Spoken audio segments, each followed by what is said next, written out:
Win against Indiana. Had a season-high 6 threes in the game. The Sixers as a team had 15 threes, and they averaged just under 11 makes per game. In fact, only New York and Cleveland average fewer threes per game. And the Sixers facing a team tonight that leads the NBA in three-pointers made and attempted. And it wasn't like they were adverse to the threes last year. It's just talking to Coach Snyder in the offseason, what they did was went back and reassessed what they wanted to do and figured that they were built with a few new additions. My big brother right there, but Q just kind of decided to reassess. I think he had an epiphany right before the bubble. Don't count that. We have a whistle here and a foul. Looks like on the floor. Looks like Furkan trying to fight through. Here, bird's eye view, you decide. For his last 3 seasons. Yeah, no, he's a good shooter facing up. You've got to test him defensively, make him move his feet. Ooh.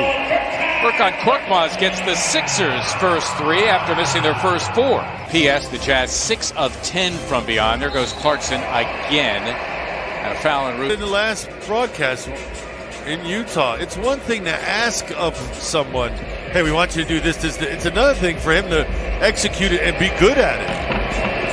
Howard taking it up because they're trying to crash the boards, and the pass is still going around the horn. You could be in the lane for a little longer than 30 seconds waiting for the shot and rebound. Scott drawing Gobert away from the hoop. Korkmaz, that's for 2. That's a nice move. 31 first time in the second half. 8th of his career, and the Sixers are down 3. And now Howard comes up with a loose ball. Ooh, handle that rock. Korkmaz, one more for Howard. He was fouled on the play. 2 after.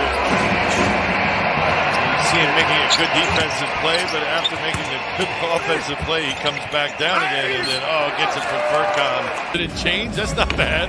Oh, Howard with a block on Conley. He is screaming and looking for a goaltending. Sixers can tie, go ahead with a 3.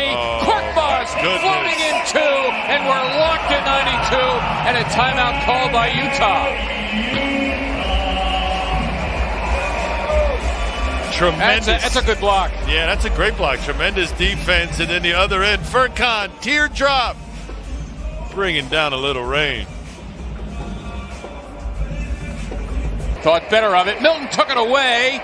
Shake Milton finding Korkmaz. Furkan running in. Here is Howard, met by Clarkson. Sixers still with time here to set up. No need to rush.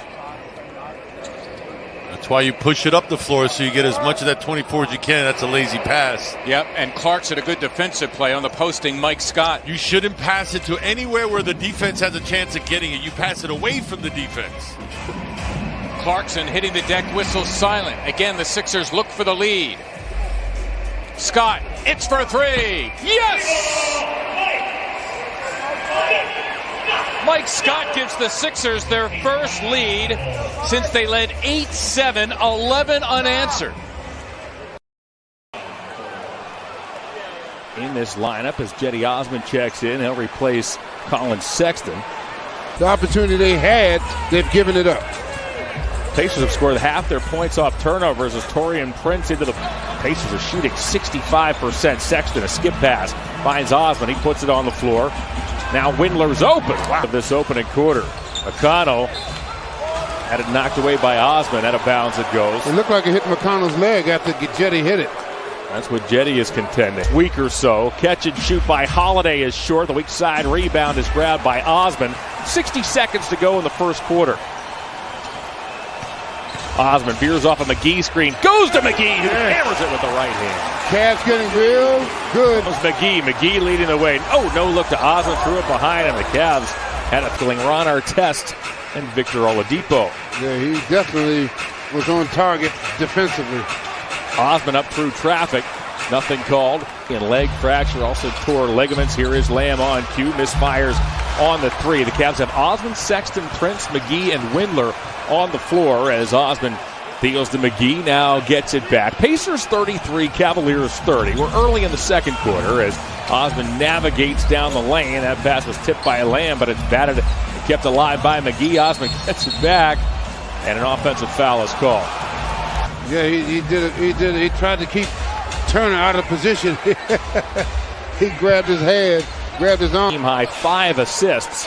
Holiday looking to penetrate on Osman. An off-balance shot is wide, rebounded by McGee, and out comes Cedi. It's the Cavs' final game of the first half as Osman uses the glass.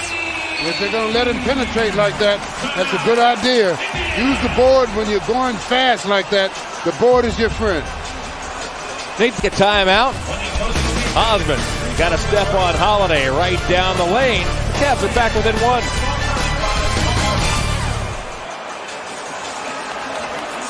Injured. Are you encouraged to see this? Oh, very much so. Yeah, we we hit a rough patch. 9 or 10 losses in a row. But the way these guys have battled back has been stepping up when we need them to most, and it's been really impressive to see. We're joined by Larry Nance. Osman to the basket, missed the shot. There's McGee. McGee with the offensive rebound, but he stepped on the baseline. A really good player that he already is, to that much better and that much more important for our team going forward. McGee defends at the rim on the Turner shot. The Cavaliers own this 3-point lead as we approach the midway point of the second quarter. 5 alley-oops is a steal by McConnell. That's his 6th. He'll go the distance. Clock down to 4. It's it off iron. We have a foul call. That's going to be on Sabonis for shoving Osman. Yep. Being active when the ball is a good thing. Sabonis trying to block out, but he pushed before he had a chance to block out because Cedi beat him to the point.